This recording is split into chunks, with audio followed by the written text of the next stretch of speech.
إنها الجنة، الدنيا ملعونة بلعنة الله ورسوله. الله يقول: زين للناس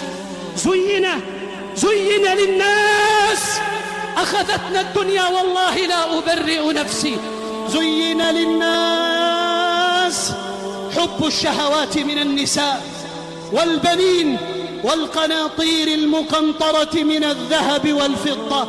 هذه حياتنا، زوجة وولد ومال، هذا الذي يدور في الأفلاك ويأخذ منا الأوقات والأملاك ونعيش لأجله.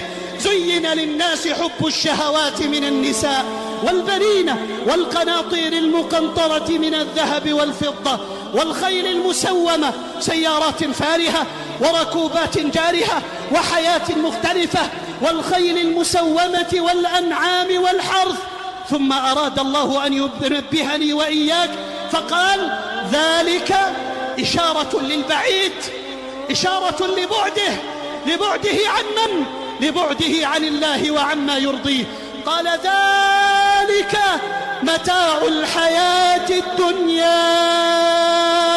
متاع ماذا؟ الحياة الفانية والدنيئة الهالكة.